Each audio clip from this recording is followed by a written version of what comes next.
ರೇಣುಕಾಸ್ವಾಮಿ ಕೊಲೆ ಪ್ರಕರಣಕ್ಕೆ ಸಂಬಂಧಪಟ್ಟಂತೆ ಪವಿತ್ರ ಗೌಡ ಮನೆಯಲ್ಲಿ ಪೊಲೀಸರಿಂದ ಮಹಜರು. A1 ಆರೋಪಿ ಪವಿತ್ರ ಗೌಡ ಮನೆಯಲ್ಲಿ ಪೊಲೀಸರಿಂದ ಮಹಜರು. ಕಳೆದ 2 ಗಂಟೆಯಿಂದ ಖಾಕಿ ತಲಾಶ್ ನಡೆಸುತ್ತಿದೆ.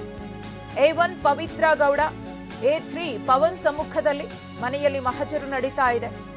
ಮೊದಲ ಮಹಡಿ ಮತ್ತು 2ನೇ ಮಹಡಿಯಲ್ಲಿ ಪೊಲೀಸರಿಂದ ಪರಿಶೀಲನೆ ಮುಂದುವರೆದಿದೆ. ಕಳೆದ 10 ವರ್ಷದಿಂದ ಇದೇ ಮನೆಯಲ್ಲಿ ಪವಿತ್ರ ಗೌಡ ವಾಸವಿದ್ದಾರೆ.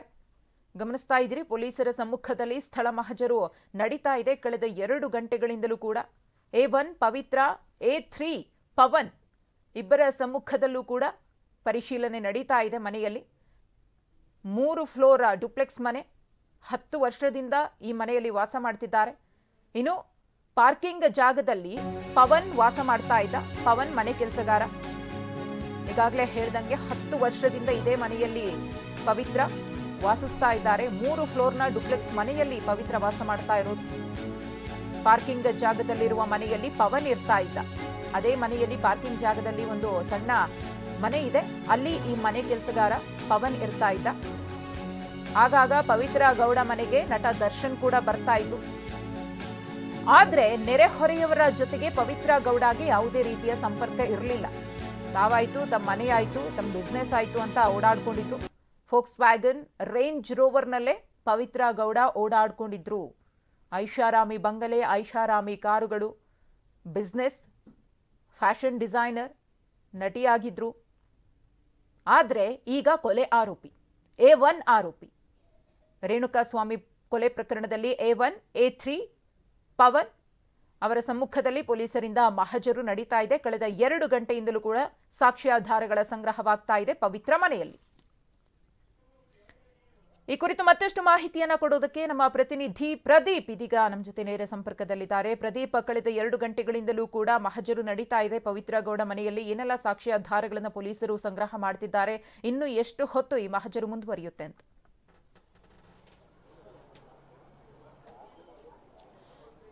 ಮಧುಶ್ರೀ, ಚಿತ್ರದುರ್ಗದ ರೇಣುಕಾಸ್ವಾಮಿ ಹತ್ಯೆ ಪ್ರಕರಣದಲ್ಲಿ ಈಗ ಮತ್ತಷ್ಟು ವಿಚಾರಣೆಗೆ ಅವಶ್ಯಕತೆ ಇದ್ದ ಹಿನ್ನೆಲೆ ಈಗ ಮತ್ತೊಮ್ಮೆ ಆರೋಪಿಗಳಲ್ಲೆಲ್ಲರನ್ನೂ ಸಹ ಪೊಲೀಸರು ಕಸ್ಟಡಿಗೆ ತೆಗೆದುಕೊಂಡಿದ್ರು. ಸದ್ಯ ಅದರ ಭಾಗವಾಗಿ ಇವತ್ತು RR ನಗರದಲ್ಲಿರುವಂತಹ ಪವಿತ್ರ ಗೌಡ ಮನೆಗೆ ಪ್ರಕರಣದ ಪ್ರಮುಖ ಆರೋಪಿ ಮತ್ತು A1 ಆರೋಪಿ ಆಗಿರುವಂತಹ ಪವಿತ್ರ ಗೌಡ ಜೊತೆಗೆ A3 ಆರೋಪಿ ಆಗಿರುವಂತಹ ಪವನ್ರನ್ನ ಕರ್ಕೊಂಡ್ಬಂದು ಈಗ ಪೊಲೀಸರು ಸ್ಥಳ ಮಹಜರನ್ನ ಮಾಡ್ತಾ ಇರುವಂಥದ್ದು ನೀವು ದೃಶ್ಯಗಳಲ್ಲಿ ನೋಡ್ಬೋದು. ಇದೇ ಒಂದು 3 ಫ್ಲೋರ್ನ ಡುಪ್ಲೆಕ್ಸ್ ಮನೆ ಏನಿದೆ, ಈ ಡುಪ್ಲೆಕ್ಸ್ ಮನೆಯಲ್ಲಿ ಕಳೆದ ಸುಮಾರು 10 ವರ್ಷದಿಂದ ಪವಿತ್ರ ಗೌಡ ಇದೇ ಮನೆಯಲ್ಲಿ ವಾಸವಾಗಿದ್ರು. ಈ ಹಿನ್ನೆಲೆ ಇವತ್ತು ಪವಿತ್ರ ಗೌಡ ಅವರು ಏನು ಕೊಲೆ ನಡೆದ ದಿನ ಏನಿತ್ತು, ಆ ದಿನ ಶೆಡ್ಗೆ ಹೋಗಿ ವಾಪಸ್ ಇದೇ ಮನೆಗೆ ಬಂದಿದ್ರು. ಅವರ ಜೊತೆ ಈ ಮನೆಯ ನೆಲಮಹಡಿ ಅಂದ್ರೆ ಗ್ರೌಂಡ್ ಫ್ಲೋರ್ ಅಲ್ಲಿ ಒಂದು ಮನೆ ಇದೆ, ಆ ಮನೆಯಲ್ಲಿ ಕೆಲಸ ಮಾಡ್ತಾ ಈ ಮನೆ ಕೆಲಸ ಮಾಡಿಕೊಂಡು ಅದೇ ಮನೆಯಲ್ಲಿ ವಾಸವಿದ್ದಂತಹ ಪವನ್ ಆರೋಪಿ, A3 ಆರೋಪಿ ಇದ್ದಾನೆ. ಆತ ಇದೇ ಒಂದು ಮನೆಯ ಕೆಳಗಡೆ ಫ್ಲೋರ್ ಅಲ್ಲಿ ಮನೆಯಲ್ಲಿ ವಾಸವಾಗಿದ್ದ. ಈ ಒಂದು ಆರೋಪಿಯು ಸಹ ಪವಿತ್ರ ಗೌಡ ಜೊತೆ ಕೆಲಸಗಾರರಾಗಿದ್ದ, ಜೊತೆಗೆ ಸಹಾಯಕ ರೀತಿ ಇದ್ದ. ಸೊ ನೀವು ನೋಡ್ಬೋದು ದೃಶ್ಯಗಳಲ್ಲಿ. ಈಗ ಸದ್ಯ ಈ ಒಂದು ಮಹಜರು ಪ್ರಕ್ರಿಯೆ ಮುಕ್ತಾಯಗೊಂಡಿದೆ. ಈ ಹಿನ್ನೆಲೆ ಈಗ ಪವಿತ್ರ ಗೌಡ ಮತ್ತು ಪವನ್ ಅನ್ನ ಪೊಲೀಸರು ಕರ್ಕೊಂಡು ಹೋಗ್ತಾ ಇರುವಂತದ್ದು ದೃಶ್ಯಗಳನ್ನು ಗಮನಿಸಬಹುದು. ಕಳೆದ 2 ಗಂಟೆಗಳಿಂದ ನಿರಂತರವಾಗಿ ನಡೆದಂತಹ ಮಹಜರು ಪ್ರಕ್ರಿಯೆ ಈಗಷ್ಟೇ ಮುಗಿದು ಈ ಒಂದು ಪ್ರಕರಣಕ್ಕೆ ಸಂಬಂಧಪಟ್ಟಂತಹ ಸಾಕ್ಷಿಗಳನ್ನ ಸಂಗ್ರಹಿಸಿಕೊಂಡು ಪೊಲೀಸರು ಹೋಗ್ತಾರೆ. ಈಗ ಪೊಲೀಸರು ಏನು ಮೊದಲನೇ ಮಹಡಿ ಮತ್ತು 2ನೇ ಮಹಡಿಯಲ್ಲಿ ಮಹಜರನ್ನ ಮುಗಿಸಿ ಈಗ ಗ್ರೌಂಡ್ ಫ್ಲೋರ್ಲಿರುವಂತಹ ಇನ್ನೊಂದು ಮನೆಗೆ ಕರ್ಕೊಂಡು ಹೋಗ್ತಾ ಇರುವಂಥದ್ದು.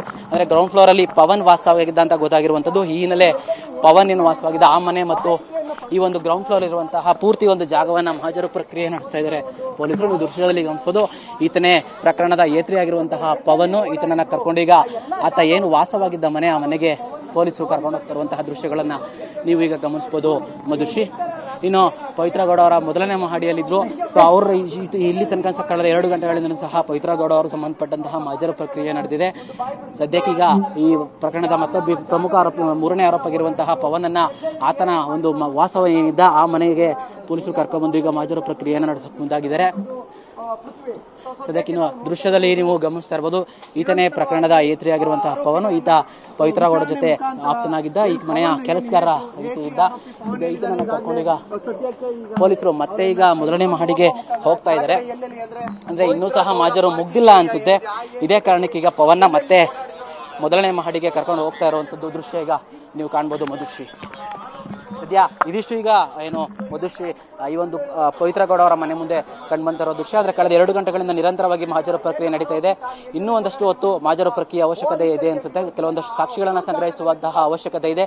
ಈ ಕಾರಣಕ್ಕಾಗಿ FSL ಟೀಮ್ ಕೂಡ ಈ ಒಂದು ಒಳಗಡೆ ಹೋಗಿರುವಂತದ್ದು. ಸದ್ಯಕ್ಕೀಗ ಇನ್ನೂ ಒಂದು ಸ್ವಲ್ಪ ಹೊತ್ತು ಮಹಾಜರು ಪ್ರಕ್ರಿಯೆ ನಡೆದು ಸಾಕಷ್ಟು ಸಾಕ್ಷ್ಯಗಳನ್ನು ಸಂಗ್ರಹಿಸುವ ನಿಟ್ಟಿನಲ್ಲಿ ಪೊಲೀಸರು ಕಾರ್ಯನಿರತರಾಗಿರುತ್ತಿದ್ದು. ಮಧುಶ್ರೀ, ಧನ್ಯವಾದ ಪ್ರದೀಪ್ ತಮ್ಮೆಲ್ಲ ಮಾಹಿತಿಗಾಗಿ. ಸದ್ಯಕ್ಕೆ ಪವಿತ್ರ ಗೌಡ ಮನೆಯಲ್ಲಿ RR ನಗರದಲ್ಲಿರುವಂತಹ ನಿವಾಸ ಇದು. ಮನೆಯಲ್ಲಿ ಪೊಲೀಸರಿಂದ ಸ್ಥಳ ಮಹಜರು ನಡೀತಾ ಇದೆ. ಕಳೆದ 2 ಗಂಟೆಗಳಿಂದಲೂ ಕೂಡ ಪೊಲೀಸರು ಮಹಜರು ಮಾಡ್ತಾ ಇದ್ದಾರೆ. 3 ಫ್ಲೋರ್ನ ಮನೆ ಇದು. ಈಗಾಗಲೇ ಮೊದಲ ಮಹಡಿ, 2ನೇ ಮಹಡಿಯಲ್ಲೂ ಕೂಡ ಅವರು ಪರಿಶೀಲನೆಯನ್ನು ನಡೆಸಿದ್ರು. ಡುಪ್ಲೆಕ್ಸ್ ಮನೆ. ಹಾಗೆಯೇ ಈ ಒಂದು ಪ್ರಕರಣದ A3 ಆಗಿರುವಂತಹ ಪವನ್ ಕೂಡ ಇದೇ ಮನೆಯ ಪಾರ್ಕಿಂಗ್ ಜಾಗದಲ್ಲಿರುವಂತಹ ಒಂದು ಚಿಕ್ಕ ಮನೆಯಲ್ಲಿ ವಾಸವಾಗಿದ್ದ. ಆತನ ಮನೆಯನ್ನು ಕೂಡ ಪರಿಶೀಲನೆ ಮಾಡಿದ್ದಾರೆ. ಈ ಪವನ್ ಮನೆ ಕೆಲಸಗಾರ. ಫಸ್ಟ್ ಪವಿತ್ರ ಗೌಡ ರೇಣುಕಾಸ್ವಾಮಿ ಈ ರೀತಿಯಾಗಿ ಅಶ್ಲೀಲ ಮೆಸೇಜ್ ಮಾಡ್ತಿದ್ದಾನೆ, ಫೋಟೋಸ್ ಅನ್ನು ಕಳಿಸಿದ್ದಾನೆ ಅಂತ ಹೇಳಿ ಪವನ್ಗೆ ಹೇಳಿರ್ತಾರೆ. ಜೊತೆಗೆ ಫೋಟೋಸ್ ಅನ್ನ ಕೂಡ ಪವನ್ಗೆ ತೋರಿಸಿರ್ತಾರೆ. ಯಾವುದೇ ಕಾರಣಕ್ಕೂ ಕೂಡ ದರ್ಶನ್ಗೆ ಈ ವಿಚಾರ ಗೊತ್ತಾಗಬಾರ್ದು, ಗೊತ್ತಾದ್ರೆ ಅನಾಹುತ ಆಗುತ್ತೆ ಅಂತಾನೂ ಕೂಡ ಪವಿತ್ರ ಗೌಡ ಪವನ್ಗೆ ಎಚ್ಚರಿಸಿದ್ರು. ಆದ್ರೆ ಪವನ್ ಮಾತ್ರ ದರ್ಶನ್ ರವರಿಗೆ ಈ ಮಾಹಿತಿಯನ್ನ, ಈ ವಿಚಾರವನ್ನ ಮುಟ್ಟಿಸ್ತಾನೆ. ಅದಾದ್ಮೇಲೆ ರೇಣುಕಾಸ್ವಾಮಿಯ ಕಿಡ್ನಾಪ್ ನಡೆಯುತ್ತೆ. ಆತನ ಮೇಲೆ ಮಾರಣಾಂತಿಕವಾಗಿ ಹಲ್ಲೆ ಮಾಡಿ ಈ ಎಲ್ಲಾ ಆರೋಪಿಗಳು ಕೂಡ ಆತನನ್ನ ಯಾವ ರೀತಿಯಾಗಿ ನರಕ ಯಾತನೆಯನ್ನ ತೋರಿಸಿ ಹತ್ಯೆ ಮಾಡ್ತಾರೆ ಅನ್ನೋದು ಈಗಾಗಲೇ ರಿವೀಲ್ ಕೂಡ ಆಗಿದೆ. ಪವಿತ್ರ ಗೌಡ A1 ಇದರಲ್ಲಿ, ದರ್ಶನ್ A2, ಪವನ್ A3 ಹೀಗೇನೆ 17 ಮಂದಿ ಆರೋಪಿಗಳು ಈ ಒಂದು ಹತ್ಯೆ ಪ್ರಕರಣದಲ್ಲಿ ಭಾಗಿಯಾಗಿದ್ದಾರೆ. ಅವತ್ತು ದರ್ಶನ್ ಪವಿತ್ರರನ್ನ ಬಂದು ಪಟ್ಟಣಗೆರೆ ಶೆಡ್ಗೆ ಕರೆದುಕೊಂಡು ಹೋದ್ರಲ್ಲ, ಆ ಸಂದರ್ಭದಲ್ಲಿ ಪವಿತ್ರ ಚಪ್ಪಲಿಯಲ್ಲಿ ರೇಣುಕಾಸ್ವಾಮಿಗೆ ಹೊಡೆದಿದ್ರು. ಆ ಚಪ್ಪಲಿ ಇರಬಹುದು, ಆಕೆ ಅವತ್ತು ಧರಿಸಿದಂತಹ ಬಟ್ಟೆ ಇರಬಹುದು, ಅದೆಲ್ಲವೂ ಕೂಡ ಪ್ರಮುಖ ಸಾಕ್ಷ್ಯಗಳಾಗಲಿವೆ. ಅದೆಲ್ಲವನ್ನ ಕೂಡ ಪೊಲೀಸರು ವಶಕ್ಕೆ ತೆಗೆದುಕೊಳ್ಳಲಿದ್ದಾರೆ. ಜೊತೆಗೆ ಪವನ್ ಕೂಡ ಅವತ್ತು ರೇಣುಕಾಸ್ವಾಮಿಯ ಮೇಲೆ ಹಲ್ಲೆಯನ್ನ ಮಾಡಿದ್ದ. ಆತನು ಕೂಡ ಭೀಕರವಾಗಿ ಹಲ್ಲೆ ಮಾಡಿ ನಿಂದಿಸಿದ್ದ ಅನ್ನೋ ಮಾಹಿತಿ ಇದೆ. ಆತನ ಮನೆಯಲ್ಲೂ ಕೂಡ ಒಂದಷ್ಟು ಸಾಕ್ಷ್ಯಾಧಾರಗಳನ್ನ ಸಂಗ್ರಹಿಸಲಿದ್ದಾರೆ. ಇನ್ನು ಪವನ್ನ ಮನೆ ಎಲ್ಲಿದೆಯೋ, ಅವನ ತಂದೆ ತಾಯಿ ವಾಸ್ತವ್ಯ ಹೂಡಿರುವಂತಹ ಮನೆಯಲ್ಲೂ ಕೂಡ ಪೊಲೀಸರಿಂದ ಸ್ಥಳ ಮಹಜರಾಗಿದೆ. ಆತನ ಮನೆಯಲ್ಲಿ 5 ಲಕ್ಷ ರೂಪಾಯಿ ಸಿಕ್ಕಿದೆ ಅನ್ನೋದ್ರ ಬಗ್ಗೆಯೂ ಕೂಡ ಮಾಹಿತಿ ಸಿಕ್ಕಿದೆ. ಇನ್ನು 30 ಲಕ್ಷ ರೂಪಾಯಿಗೆ ಡೀಲ್ ಕೂಡ ನಡೆದಿತ್ತು. ಈ ಒಂದು ಪ್ರಕರಣವನ್ನ ಮುಚ್ಚಿ ಹಾಕೋ ನಿಟ್ಟಿನಲ್ಲಿ ನೀವು ಪೊಲೀಸರ ಮುಂದೆ ತಪ್ಪೊಪ್ಪಿಕೊಂಡು ಸರೆಂಡರ್ ಆದ್ರೆ, ಶರಣಾದ್ರೆ ಈ ಒಂದು ಪ್ರಕರಣದಲ್ಲಿ ಖರ್ಚು ವೆಚ್ಚ ಏನಿದೆಯೋ ಅದೆಲ್ಲವನ್ನ ನಾನೇ ನೋಡ್ಕೊಳ್ತೀನಿ ಅಂತ ದರ್ಶನ್ ಕೂಡ ಹೇಳಿದ್ರಂತೆ. ತಲಾ 5 ಲಕ್ಷ ರೂಪಾಯಿಗೆ ಮಾತನಾಡಿದ್ರಂತೆ. ಏನಾದ್ರೂ 5 ಲಕ್ಷ ರೂಪಾಯಿಯನ್ನ ತಲುಪಿಸುವ ನಿಟ್ಟಿನಲ್ಲೂ ಕೂಡ ಒಂದಷ್ಟು ಕೆಲಸಗಳು ಆಗಿತ್ತು. ಆದ್ರೆ ದರ್ಶನ್ರ ಆಪ್ತನ ಮನೆಯಲ್ಲಿ 30 ಲಕ್ಷ ರೂಪಾಯಿ ಪತ್ತೆಯಾಗಿತ್ತು. ಅದನ್ನ ಕೂಡ ಪೊಲೀಸರು ಸೀಸ್ ಮಾಡ್ಕೊಂಡಿದ್ದಾರೆ. ಆದ್ರೆ ಈ ಪವನ್ ಮನೆಯಲ್ಲಿ ಸಿಕ್ಕಂತಹ ಅಮೌಂಟ್ ಯಾರದ್ದು ಏನು ಅನ್ನೋದ್ರ ಬಗ್ಗೆ ಪೊಲೀಸರಿಂದ ತನಿಖೆ ನಡೆಯಲಿದೆ. ಸದ್ಯಕ್ಕಂತೂ ಪವಿತ್ರ ಗೌಡ ನಿವಾಸದಲ್ಲಿ ಪರಿಶೀಲನೆ ನಡೀತಾ ಇದೆ. ಸ್ಥಳ ಮಹಜರು ಆಗ್ತಾ ಇದೆ. ಗಮನಿಸ್ತಾ ಇದ್ದೀರಿ, ಐಷಾರಾಮಿ ಬಂಗಲೆ, ಡುಪ್ಲೆಕ್ಸ್ ಮನೆ. ಪವಿತ್ರ ಗೌಡ ಕಳೆದ 10 ವರ್ಷಗಳಿಂದ ಇದೇ ಮನೆಯಲ್ಲಿ ಅವರು ವಾಸ್ತವ್ಯವನ್ನ ಹೂಡಿರೋದು. ಅವರ ಒಂದು ಕುಟುಂಬಸ್ಥರು ಕೂಡ ಇಲ್ಲೇ ಬಂದು ಹೋಗ್ತಾ ಇದ್ರು. ದರ್ಶನ್ ಕೂಡ ಆಗಾಗ ಇಲ್ಲಿಗೆ ಬಂದು ಹೋಗ್ತಾ ಇದ್ರು. ದರ್ಶನ್ ಜೊತೆಗೆ ಅತ್ಯಾಪ್ತತೆ ಇತ್ತು. ಆದ್ರೆ ನೆರೆಹೊರೆಯವರ ಜೊತೆಗೆ ಪವಿತ್ರ ಗೌಡ ಮಾತನಾಡ್ತಾ ಇರಲಿಲ್ಲ. ಯಾರ ಜೊತೆಗೂ ಕೂಡ ಅಷ್ಟೊಂದು ನಿಕಟ ಸಂಪರ್ಕ ಇರಲಿಲ್ಲ. ಅಕ್ಕಪಕ್ಕ ಯಾರಿದ್ದಾರೆ ಏನು ಇದ್ಯಾವುದ್ರ ಬಗ್ಗೆ ಕೂಡ ತಲೆ ಕೆಡಿಸ್ಕೊಳ್ತಾ ಇರಲಿಲ್ಲ. ಅವರ ಒಂದಷ್ಟು ಇನ್ಸ್ಟಾಗ್ರಾಮ್ ಫೋಟೋಸ್, ವಿಡಿಯೋಸ್ ಮತ್ತು ಸೆಲೆಬ್ರೇಷನ್ ಇರಬಹುದು, ಅವರ ಉದ್ಯಮ ಸ್ಟಾರ್ಟ್ ಮಾಡಿದಂತಹ ಸಂದರ್ಭದಲ್ಲಿ ಬಂದಂತಹ ಸೆಲೆಬ್ರಿಟೀಸ್ಗಳಿರಬಹುದು, ಅವರ ಜೊತೆಗೆ ಹೆಚ್ಚಿನ ಒಡನಾಟ ಇತ್ತೇ ವಿನಃ ತಮ್ಮ ಅಕ್ಕಪಕ್ಕದಲ್ಲಿ ಯಾರ ಜೊತೆಗೂ ಕೂಡ ಪವಿತ್ರ ಗೌಡ ಸಂಪರ್ಕವನ್ನ ಹೊಂದಿರಲಿಲ್ಲ ಅನ್ನೋ ಮಾಹಿತಿ ಲಭ್ಯವಾಗಿದೆ. ಅವರ ಮನೆಯಲ್ಲಿ CCTVಯನ್ನು ಕೂಡ ಅಳವಡಿಸಲಾಗಿದೆ. ಅದರಿಂದಲೂ ಕೂಡ ಒಂದಷ್ಟು ಸಾಕ್ಷ್ಯಾಧಾರಗಳನ್ನ ಪೊಲೀಸರು ಸಂಗ್ರಹಿಸಲಿದ್ದಾರೆ. ಇನ್ನೂ ಕೂಡ ಸ್ಥಳ ಮಹಜರು ಮುಂದುವರೆದಿದೆ. ದರ್ಶನ್ ನಿವಾಸ ಕೂಡ RR ನಗರದಲ್ಲೇ ಇದೆ. ದರ್ಶನ್ ನಿವಾಸದಲ್ಲೂ ಕೂಡ ಪೊಲೀಸರು ಸ್ಥಳ ಮಹಜರು ಮಾಡಿ ಅವರ ಬಟ್ಟೆ ಇರಬಹುದು, ಶೂಸ್ ಇರಬಹುದು, ಅವತ್ತೇನೆಲ್ಲ ವಸ್ತುಗಳನ್ನ ಬಳಸಿದ್ರು ಅದೆಲ್ಲವನ್ನ ಕೂಡ ಸೀಸ್ ಮಾಡ್ಕೊಂಡಿದ್ದಾರೆ. ಇದೀಗ ಪವಿತ್ರ ಗೌಡ ನಿವಾಸದಲ್ಲೂ ಕೂಡ ನಾಕಾಬಂದಿಯನ್ನ ಹಾಕಿ ಪೊಲೀಸರಿಂದ ಸ್ಥಳ ಮಹಜರು ಮುಂದುವರೆದಿದೆ. ಇನ್ನು ಕೆಲ ಹೊತ್ತು ಪವಿತ್ರ ಗೌಡ ನಿವಾಸದಲ್ಲಿ ಪೊಲೀಸರಿಂದ ಸ್ಥಳ ಮಹಜರು ಮುಂದುವರಿಯಲಿದೆ. ಗಮನಿಸ್ತಾ ಇದ್ದೀರಿ, ಬಿಗಿ ಭದ್ರತೆಯ ನಡುವೆ ಪವಿತ್ರ ಗೌಡ ನಿವಾಸದಲ್ಲಿ ಸ್ಥಳ ಮಹಜರು ಆಗ್ತಾ ಇದೆ.